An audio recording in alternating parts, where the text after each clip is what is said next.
A lo largo de 7 episodios viajaremos al pasado y el presente del barrio Santa Fe. Exploraremos historias de migración, viajes de ida y regreso y asuntos actuales.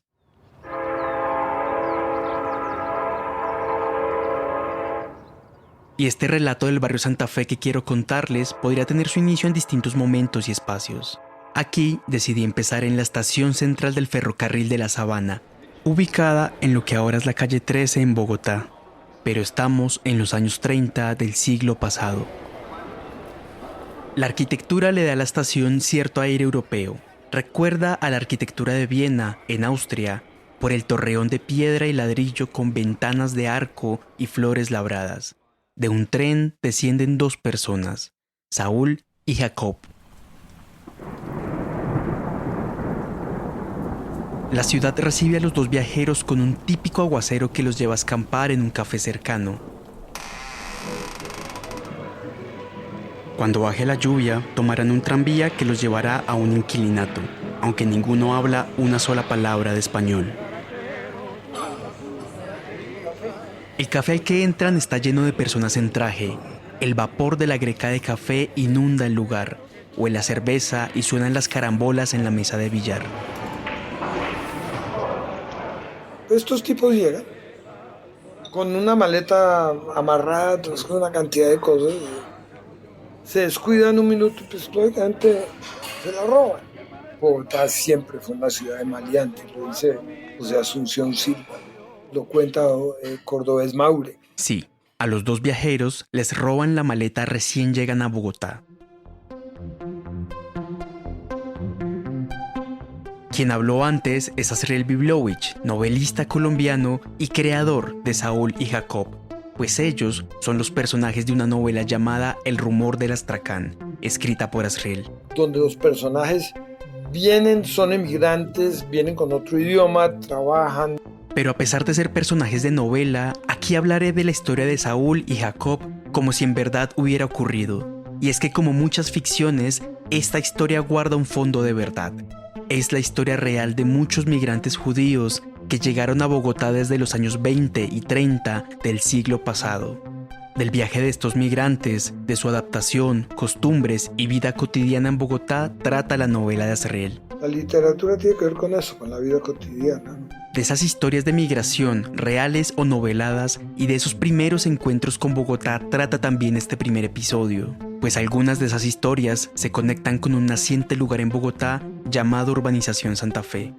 Mi nombre es Johnny Martínez Cano y esto es Barrio Santa Fe, espacios íntimos atravesados por la migración y el tiempo. Capítulo 1. Un tren que llega a la estación.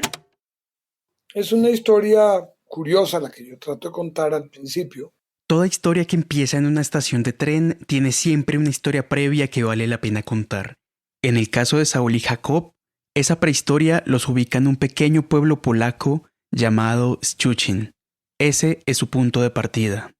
Un día cualquiera, el pueblo recibe la visita de Abraham, otro personaje importante en este relato. Él vuelve al pueblo después de haber vivido una temporada en América. Porque evidentemente es una de las personas que regresa a su pueblo después de haber hecho una pequeña fortuna en Bogotá.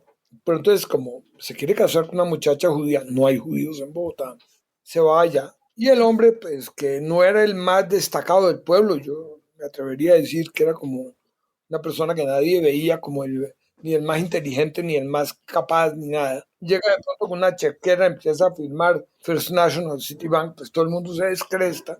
Abraham empieza a destacar en el pueblo por su fortuna conseguida en suelo americano y esto llama la atención de Saúl, quien le propone al recién llegado una apuesta. La apuesta que aparece al comienzo de la novela para que puedan pagarles el pasaje y toda la cosa, los ubica en Bogotá. Saúl convence a Abraham de pagarle a él y a su amigo Jacob los pasajes hasta esa desconocida ciudad colombiana en la que Abraham se hizo rico. Saúl apuesta que él y Jacob, al estar en esa ciudad, venderán en un mes mucho más de lo que vendería Abraham. Si lo consiguen, la deuda de los pasajes se anula. Si fracasan, le devolverán a Abraham el dinero de los pasajes. Entonces el otro, que es un vivo, le hace una apuesta para ganarla y el otro le dice, sí, perfecto, bueno. En verdad no hay pierde en la apuesta de Saúl, pues de cualquier manera va a lograr pisar suelo americano, podrá empezar ahí una vida nueva y allí podrá intentar hacer una fortuna. Esta es la promesa del continente para muchos judíos. Eso es lo que significa hacer América, y así convence a su amigo Jacob de irse con él. Y se embarcan en la idea de ir a hacer América. Como todos los que querían hacer América, y Jacob lo dice con gran claridad, él no venía sino por un periodo muy corto de tiempo. Pero la vida no es así. Y entonces empieza el viaje de Saúl y Jacob. El recorrido que hacían los migrantes judíos hasta el continente americano tiene varias paradas y son necesarios distintos tipos de transporte. Aquí voy a intentar reconstruir algunos de los momentos de ese viaje. Primero, era necesario llegar al puerto de Hamburgo, en Alemania, y allí se tomaba un barco con destino a América. El destino predilecto era Estados Unidos, como bien lo dice Asriel. Tenían una mano adelante y la otra atrás. Ninguno vino rico. Si tú tenías plata para invertir o para venir, tú hubieras ido a Estados Unidos. En esa época toda persona que migraba iba básicamente a la Goldene Medine. Goldene Medine significa en yiddish la tierra dorada. ¿Cuál era la tierra dorada? Estados Unidos. Pero Estados Unidos, además, mantenía por los años 20 un sistema de cuotas que regulaba y restringía los ingresos de los migrantes, por lo que los destinos predilectos que seguían eran Argentina, Cuba y Chile, luego México, Venezuela y Colombia. Se montan en un barco y llegan a Puerto Colombia. Y en Puerto Colombia, pues les toca la aduana, hay todo un problema de cómo les rompen las maletas y la vaina. Como dice Asriel, al llegar a Puerto Colombia se pasaba la aduana y allí había que tomar un transporte por tierra, un bus por ejemplo, hasta Barranquilla. El tiempo del trayecto podía servir para asimilar la nueva tierra pisada y el calor canicular del trópico. En Barranquilla había que embarcarse de nuevo. Y de ahí tienen que correr el río Magdalena para venir a Bogotá. Eso sí marcó a todos los inmigrantes que llegaron y tomaron el río Magdalena para llegar a Bogotá. Les pareció interesante, al mismo tiempo asustador, porque había tigrillos, había cocodrilos. Era, ¿no?, lo agreste de alguna manera también del paisaje, pero fascinante a su vez. Y las confusiones, las inmensas confusiones. Coger un aguacate y creían que era una pera y de pronto cuando iban a morderlo con lo que se encontraban, ¿no? O por ejemplo una panela que creían al principio que era jabón de tierra. El exótico recorrido por barco acababa en algún pueblo del Magdalena Medio, como por ejemplo La Dorada.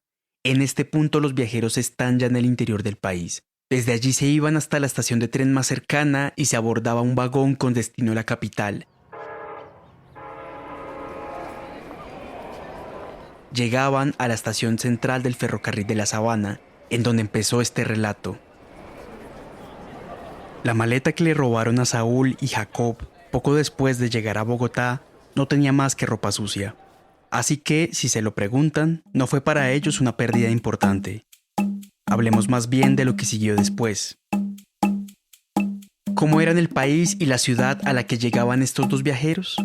Asriel nos sigue contando. Un país muy curioso, un país muy parroquial, una ciudad muy pequeña, porque en esa época estamos hablando de una ciudad de 200.000 habitantes, un poco más, tal vez 300.000 a lo sumo. Una ciudad que terminaba básicamente en la calle 26. De ahí en adelante había una serie de potreros que comunicaban a la ciudad con Chapinero, que se tomaba el tranvía. Terminaba, la zona industrial era Bavaria, la terminaba ahí. El barrio popular que aparece hacia los cerros viene a ser Perseverancia, que es un barrio popular de invasión básicamente. Era una ciudad pequeña, como le digo, parroquial, fría, inmensamente clasista. En esa ciudad pequeña que describe Asriel, la comunidad judía que empezó a llegar en los años 20 y 30 del siglo pasado se instaló en algunos barrios del centro. No muy distinto a como pasa ahora, muchos migrantes llegaron a inquilinatos ante la dificultad económica para alquilar una casa entera. Porque esta era una ciudad también de inquilinatos. Uno de los puntos más importantes que yo traté de mostrar era que cualquier inmigrante llega a un inquilinato.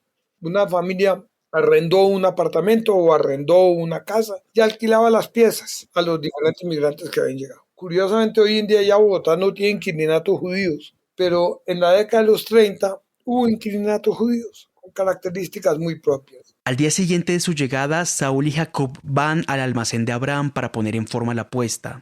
Ambos comienzan a trabajar en uno de los oficios comunes entre los migrantes judíos en esa época en Colombia. Se vuelven vendedores de telas puerta a puerta. Además, se trataba de ventas que se hacían a crédito, por cuotas, algo novedoso en ese tiempo. Fue un sistema que abrió nuevas formas de adquirir mercancías en la ciudad y alteró de cierta forma la composición social. Y todo el mundo recuerda a estos polacos, entre comillas, porque así era como los llamaban, que les traían mercaderías, les compraban cosas. Y como estos vendedores ambulantes, de alguna manera, fueron lo que le permitieron a mucha gente poder comprar a plazos, por ejemplo, unas telas. Y claro, si una tela costaba 10 pesos, tú no tenías los 10 pesos, pero yo te la vendía por 52 semanas a 2 centavos si lo hago por 10 pesos. Y por lo tanto empezaba la clase media, la clase obrera, a vestirse sobre todo como los doctores. Los vendedores recorrían la ciudad con sus maletas llenas de telas, visitaban los barrios pobres para vender y cobrar las cuotas. Fue Alberto Lleras Camargo el que habló de una revolución humilde, porque este hecho de que todo el mundo podía distinguir por su vestimenta a la gente en Bogotá, y que por primera vez estos inmigrantes ayudan a que la gente tenga acceso a ciertas mercaderías con una venta a plazos. Entonces, eso fue lo que pasó. ¿Y cómo les fue a Saúl y a Jacob? Finalmente, pasado el mes, perdieron la apuesta. Pero no importó. Pagaron a Abraham los pasajes y sus vidas de migrantes se fueron haciendo indivisibles de la vida en la ciudad. Y aquí, en su nuevo hogar, sus personalidades los llevaron por caminos distintos. El uno se adapta más rápido, un poco más liberal, comerciante que ya empieza a perder todos los escrúpulos. Se le ocurre vender figuras religiosas con incienso y con cosas, con perfumes. Bueno, es un comerciante. Ese es Saúl, quien dedicaría su vida a los negocios en Bogotá y lograría una pequeña fortuna y un estatus social. El otro no se logra adaptar, un poquito dogmático. Ese es Jacob. Se casa con una muchacha judía llamada Ruth, que vino desde Polonia a comprometerse con él y a experimentar como tantos una vida nueva. Pero hay que decir que esa vida nueva no siempre fue fácil, pues la Colombia de la época no siempre recibió de manera muy cordial a este movimiento migratorio. No los persiguieron directamente cuando ya estaban en Colombia. Muy pocos fueron expulsados. Hubo expulsiones, acusados de comunistas o de 20.000 cosas. Hubo casos. El caso de Juan Orozo, por ejemplo. O sea, son particulares, no son casos generales. Pero en general la gente vino, se quedó, empezó a trabajar. Eso sí, los vigilaban. Además, hay que entender otra cosa fundamental. Estamos en la preguerra. Y el Partido Conservador Colombiano y Laureano Gómez estaba en contra, era pronazi. El mismo Luis López de Mesa, que era supuestamente liberal y parte del gobierno de Santos, mandó una resolución para las diferentes embajadas, no visen judíos, no visen. Entonces le puso un impuesto gigantesco a las familias que querían traer a sus familias. Mucha gente, se sabe que más de 25.000 personas que pidieron visa no se las otorgaron, no pudieron venir a Colombia y terminaron en los campos de concentración. O sea, Colombia no fue amable con esa migración. La gente estaba trabajando, nadie se estaba robando nada a nadie, estaban abriendo nuevas formas de comercio.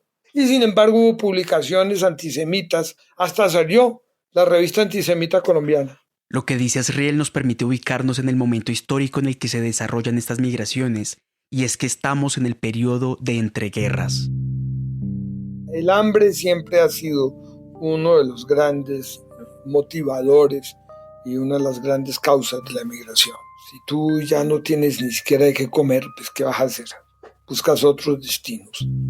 Después de la Primera Guerra Mundial hubo una gran hambruna y una época muy difícil de entreguerras. Las consecuencias políticas de la guerra, la hambruna y la crisis económica golpearon fuertemente a países como Polonia.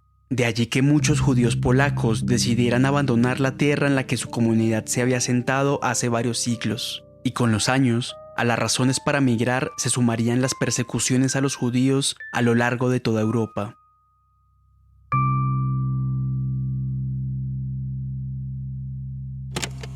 En los años 20, una masa inmensa fue arrancada de su ámbito nativo y esos más de 3 millones de criaturas vislumbraron sus esperanzas en ultramar, en las costas del Nuevo Mundo.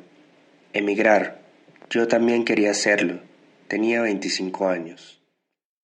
Estas son las palabras de Szymon Guberek, quien también emigró a Colombia desde Polonia a finales de los años 20, impulsado por la crisis que trajo la Primera Guerra Mundial. En Colombia, don Szymon se volvió un empresario. Fue cercano a artistas y escritores y él mismo fue un hombre de letras. El relato de su viaje quedó plasmado en sus memorias, tituladas Yo vi crecer un país.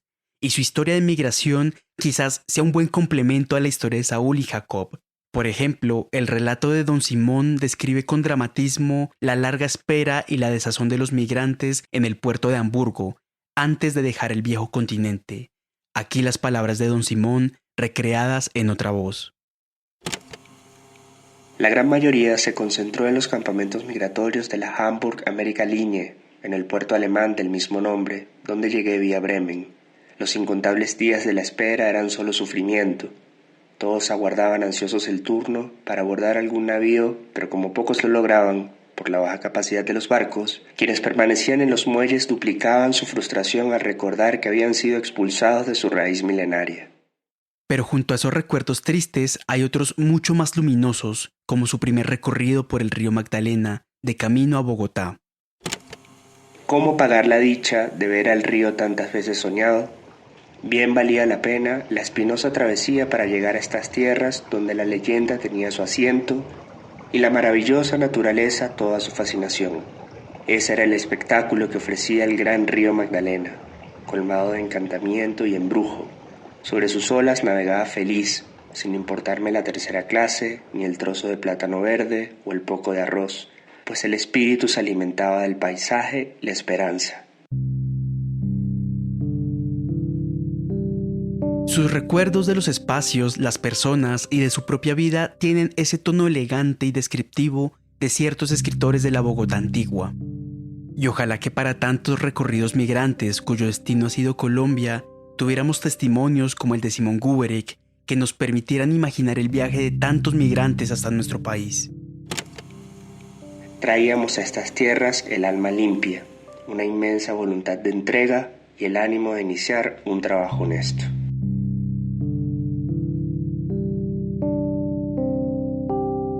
Pero el relato de don Szymon sirve también para entender mejor la distribución de los judíos en los barrios del centro de la ciudad.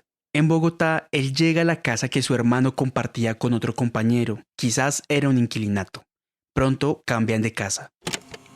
A los pocos días de vivir con mi hermano, arrendamos un apartamento localizado también en el barrio Las Cruces, con Max y Jaime Goldstein y su cuñado Meyer Rotlevich. Fue un periodo lleno de romanticismo. Nos enfrascábamos en charlas interminables sobre lo divino y lo humano. Las Cruces era uno de los barrios que más ocupará la comunidad judía por entonces. Es posible que allí mismo se ubique el inquilinato al que llegaron Saúl y Jacob. Y don Szymon, al igual que ellos, trabajará junto con su hermano como vendedores ambulantes de telas. Ambos salían a recorrer las calles de su barrio y de los barrios aledaños, acompañados por un típico chino bogotano que cargaba las maletas. Nos encontrábamos en el barrio Las Cruces. Observaba cuidadosamente cada paso de mi hermano. No se detenía en todas las casas, solo en algunas, las especiales. Daba unos golpecitos en la puerta, produciendo un sonido muy particular y, por arte de encantamiento, aparecía una señora con un billete de a peso o una deslumbrante moneda de 50 centavos para entregarla a mi hermano, quien, a su vez, le daba un comprobante. No solo los recorridos de don Szymon como vendedor lo llevaron a recorrer el norte de la ciudad hacia la Recoleta de San Diego, sino que él mismo decidió moverse de barrio y se instaló en Las Nieves. Este era el otro barrio en el que la comunidad judía con más ingresos económicos se instaló. Así lo recuerda don Szymon. Me instalé en el barrio Las Nieves, más exactamente en la carrera 9 con la calle 19. Aunque yo no buscaba ni apariencias ni vanidades, sino la cercanía al área de Trotacalles, dicho traslado fue criticado o envidiado por mis compañeros sureños. Se refiere a los que vivían en Las Cruces. Y sigue. Fui de los pioneros en el sector cuando todavía el comercio no existía.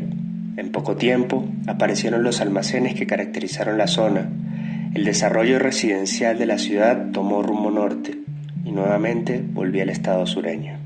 Es decir, pasó de vivir en lo que sería el sur de la ciudad, en Las Cruces, a un lugar más al norte, en Las Nieves, que con el nuevo desarrollo urbano volvería a quedar, digamos, en el sur. De cualquier forma, don Simón se casó y a lo largo de los años arrendaría con su familia distintas casas ubicadas en Las Nieves o en sectores muy cercanos. Varios años después, don Simón y su familia se irían mucho más lejos, al barrio La Soledad. Este, junto con el barrio Chicó, fueron los nuevos destinos a los que la comunidad judía en Bogotá al parecer se desplazó después de la década del 50 y el 60.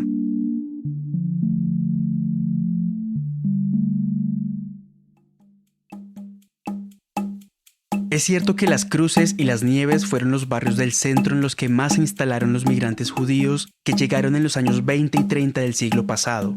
El testimonio de Simón Guberek lo deja claro. Pero justo en la década del 30, al tiempo que crecía la comunidad judía en la ciudad, empieza a gestarse la creación de un nuevo barrio, cerca del centro, pero no en el centro. Se llamaría Urbanización Santa Fe y después de su creación se volvería también un espacio predilecto para los migrantes judíos. Es que no es el concepto de la urbanizadora de hoy, que es una urbanizadora cerrada, una urbanización cerrada, una urbanización que tiene una caseta de vigilancia. No, es la urbanización abierta y es una urbanización que tiene unos límites dados precisamente por las avenidas. Ella es Marisbel Rodríguez y es investigadora del barrio Santa Fe.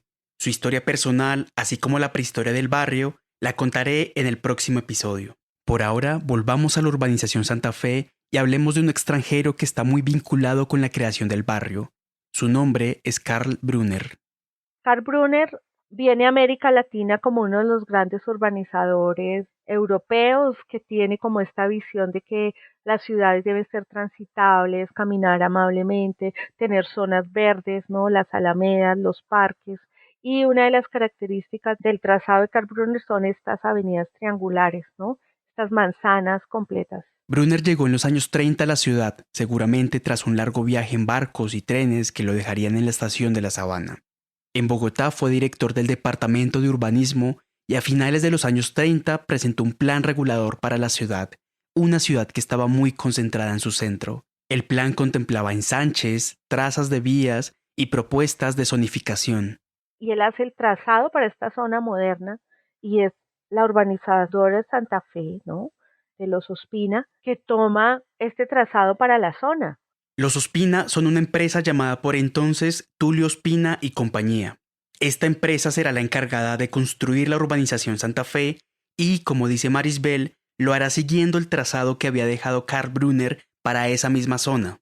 Además, hay que añadir que esa zona, antes de la construcción, era una hacienda llamada San Antonio de la Azotea, perteneciente a una familia de apellido Villalobos. Y después, ya por herencia, la tradición en cómo las mujeres también se casan, dan la tierra y demás, ya empieza el negocio. Para los años 30, la heredera de la familia Villalobos se ha casado y las tierras de su hacienda pasarán a manos de su esposo, quien años después las venderá a Ospina y compañía. La familia Villalobos en el año 42 entrega el documento para que se parcele la tierra. Entonces ya con esa parcelación que se da, ya para el año 42 se oficializa el negocio con Tulio Ospina y Tulio Ospina ofrece pues todos los gastos de lo que es organizar los lotes.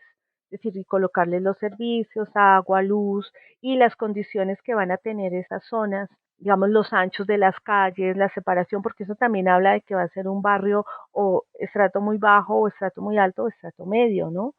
Y pues empieza como esta vida moderna de lo que es como el sueño, ¿no? Del barrio Santa Fe. Se podría decir que lo que ahora llamamos barrio Santa Fe es producto de una serie de factores que convergen en los años 30. Por un lado está el plan regulador de Karl Brunner para la ciudad. Por el otro está la sucesión de la hacienda de la familia Villalobos y su posterior venta. Y por último está la creciente migración judía que llegaba a Bogotá. De allí que al hablar del barrio Santa Fe, varios investigadores hablen de la presencia de la comunidad judía. Uno de ellos es Ignacio Rueda, autor de una de las crónicas más citadas sobre la historia de este barrio. En las primeras páginas de su texto dice: La historia del Santa Fe ha estado marcada por los tránsitos y variaciones que también ha sufrido la ciudad de Bogotá. Hubo un tiempo en el que el Santa Fe llegó a ser un lugar de afirmación para los migrantes, especialmente judíos y polacos. Como ya se ha contado, hablar de judíos y polacos era hablar de las mismas personas. Sobre esta comunidad migrante dice Marisbel. Por la Segunda Guerra en Europa, sí hubo unas comunidades de inmigrantes judíos que llegaron acá al barrio. Unos a habitar los edificios y otros probablemente a construirlos. De ello no era como tan fácil acceder. Sin embargo, sí se habla muchísimo de la comunidad judía. Digamos, en edificios estaban las placas. En la calle 22 por arriba de la 13 uno encontraba la placa de las sinagogas, de una sinagoga judía puesta en el año 50, ¿no? Que estaba allí. Además, al revisar las escrituras de los primeros compradores de la urbanización Santa Fe, Marisbel encontró lo siguiente. ¿Quiénes compraron? Empresas constructoras, como la Sociedad Empresa Constructora Duarte, Morains y Hanfling, que fue una de las que más lotes compró. Y ellos, como constructoras, entonces, ¿qué hacían? Hacían el edificio y luego sí vendían los apartamentos. Esa es otra parte del negocio de las bienes raíces. Entonces, este es uno de los compradores, ¿no? Y el otro, personas judías como Jacobo Bursti, fue una de las personas que compró, y nombres de judíos, ¿no? Que fue lo que yo encontré. Israel Meckler, Samuel Chisco Broger. O sea, hay una comunidad judía que compró parte de los lotes, pero también parte de los edificios a las constructoras.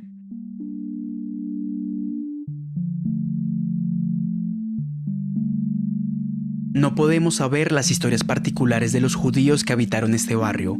Esa es una historia pendiente. Pero lo que sí podemos hacer es imaginarlas a través de la ficción. Así volvemos a la novela de Azriel Biblovich. Pero no será ni Saúl ni Jacob quienes llegarán a vivir en el Santa Fe, sino Abraham. Él fue el personaje que llegó al pueblo con una pequeña fortuna y aceptó la apuesta que le hizo Saúl. De cierta forma, él propicia la historia que inicia este capítulo y es él también quien la cierra. Aquí Azriel lee un fragmento de la novela que habla sobre esto que estoy diciendo. Si Abraham se acaba de mudar a un apartamento en el barrio Santa Fe, le indicó a Jacob que el edificio quedaba en la única avenida con separador de calles y árboles.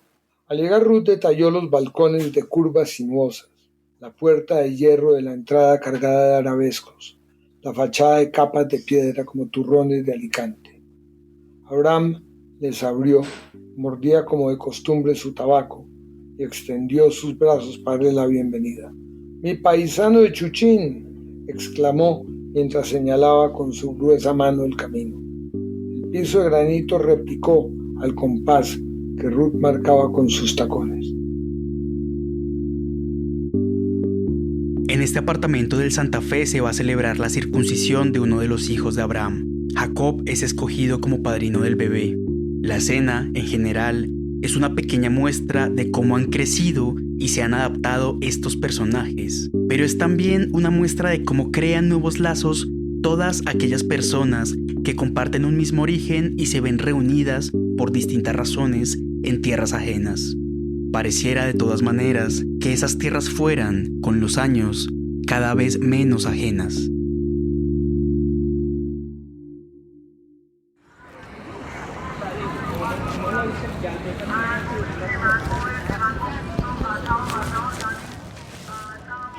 Cerca del barrio Santa Fe hay 4 cementerios. Está el cementerio central, el más grande, pero también está un cementerio inglés, un cementerio alemán y, claro, un cementerio judío. Cerca del barrio está también la estación de la Sabana, donde empezó este episodio. Estos espacios hablan de un territorio que está marcado por historias y memorias de migración. Si nosotros, habitantes del presente, nos damos a la tarea de leer esas historias, podríamos expandir los lugares que habitamos, vemos y caminamos. Podríamos, de alguna manera, viajar nosotros mismos y llevar a los demás en nuestro viaje. Un viaje de ida y vuelta, entre las calles del barrio Santa Fe y las de algún pequeño pueblo en Polonia. Un viaje que nos conecta a otros que nunca hemos conocido.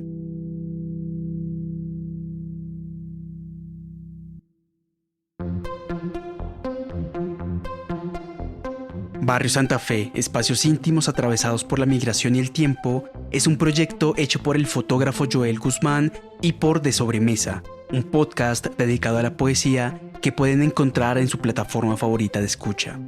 Este es un proyecto ganador de la beca Seca Web para la creación de programas de radio comunitaria. Seca Web es la estación experimental, audiovisual y radiofónica de la línea de arte, ciencia y tecnología del IDARTES para la experimentación, formación, circulación, debate, creación de redes y difusión de contenidos culturales. Este proyecto tiene un componente visual importante que puedes consultar en los enlaces de la descripción. La voz de Simón Guberek fue dramatizada por Joel Guzmán. Mi nombre es Johnny Martínez Cano. Gracias por escuchar y hasta un próximo episodio.